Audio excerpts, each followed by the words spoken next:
What's up, everybody? It's your boy Sir Splash, and as promised, I am presenting for you a video on one of the coolest game characters in recent memory, Talion, the Ranger from the Shadow of Mordor's game series.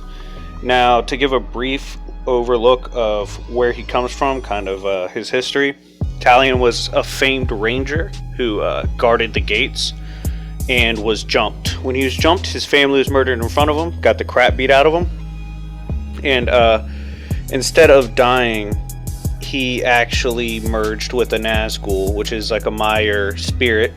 These, and I'll get into this in a little bit, are akin to angels from Christianity. Anyways, this elf lord's spirit, which I believe it's pronounced Selim Brindor, something like that. Homeboy merges with him, grants him ability to combat Sauron. They kind of team together to go do hood rat stuff. And while both have different missions, one's avenging his family, one is just seeking to end the rule of the Dark King, their power together is compared to something like the power of the Ring or the One.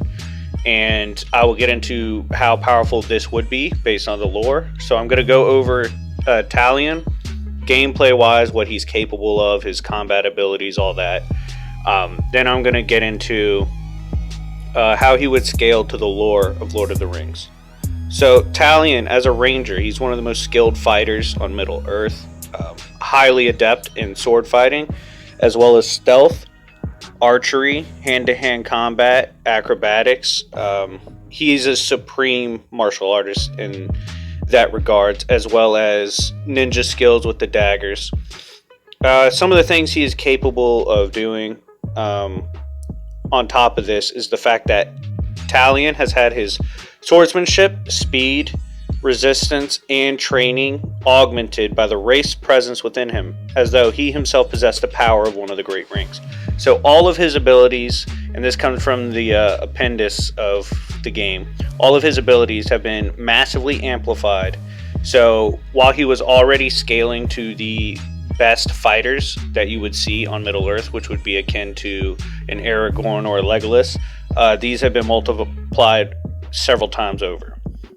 We see this manifest in his battle against Uruks and other orcs, casually bodying dozens upon dozens of highly skilled orcs.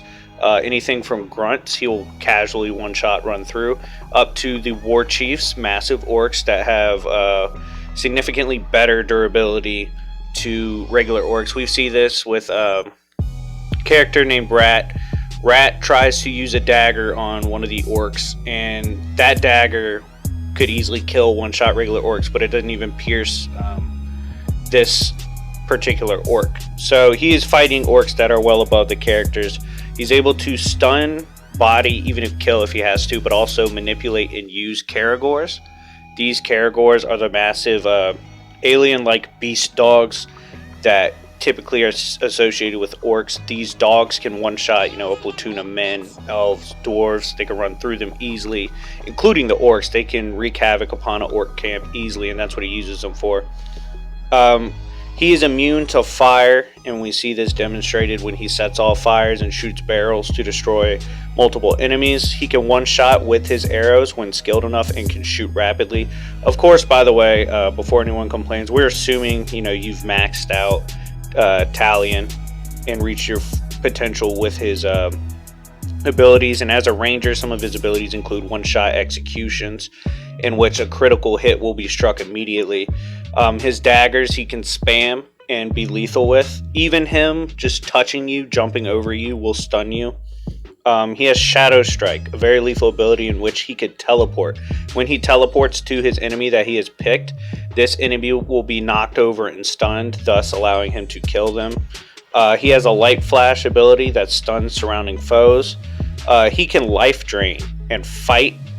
So like when he's life draining you, he could do it before the fight, he could do it mid-fight, and he could do it from stealth.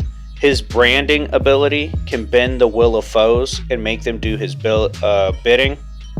The crazy thing about this is that when strong enough, his branding ability, for however many he has branded, he can use a death touch on it and kill everything that has been under his control. This would include monsters, so you could potentially get up to like a Graug.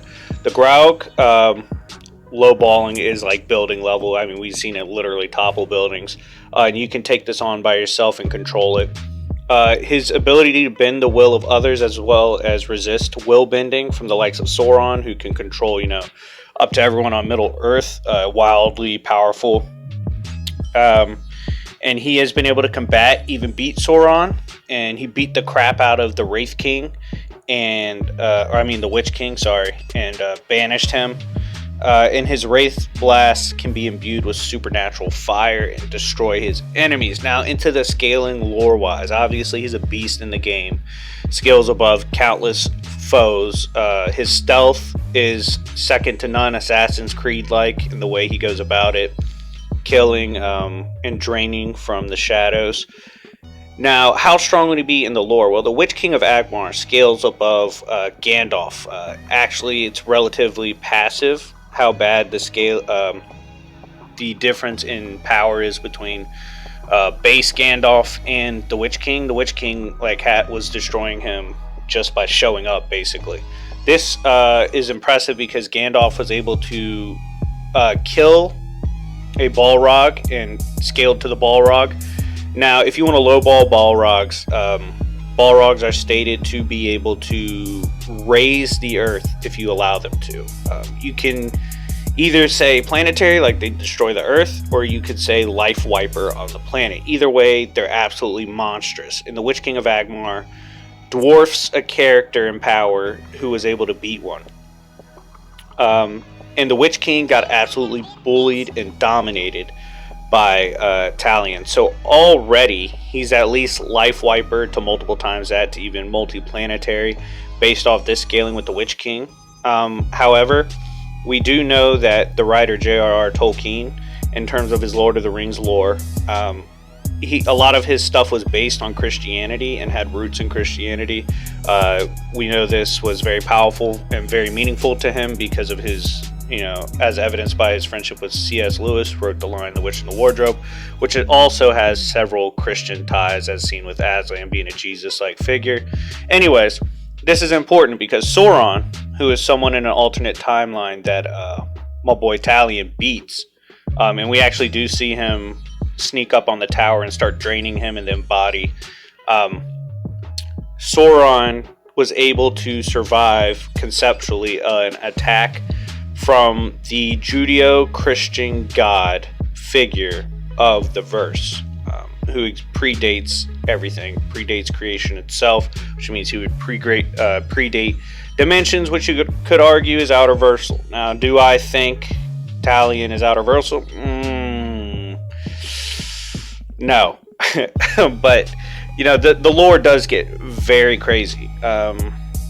This can be seen, the best, source for this doesn't even really come from the Lord of the Rings books. It comes from something called the Silmarillion. I encourage you to read it if you want to see how strong he is. And further example, Sauron was able to take strikes from a Valar. The Valar lightning was supposed to be lethal, and he was unharmed. And the Valar are supposed to transcend the Mire spirits, which Sauron is. So angels, devil, and demon-like figures in this verse, as well as we do know these spirits existed and predate creation itself. It's stated specifically that it is Earth, but if it's from the Judeo-Christian kind of roots, that would mean creation itself via Book of Genesis and whatnot. Anyways, let me know what you think. Personally, Talion is one of the most dominant video game characters you'll use. He beats the crap out of everyone he comes across. His abilities are broken. If you want to see him in a versus battle, I consider putting him against Revan. Let me know if you're interested in more lore videos from Lord of the Rings and scaling from that, because there is some pretty good scaling. Let me know in the comment section down below. Anyways, like, subscribe, comment. It's been your boy Sir Splash, and I will see y'all later. Peace.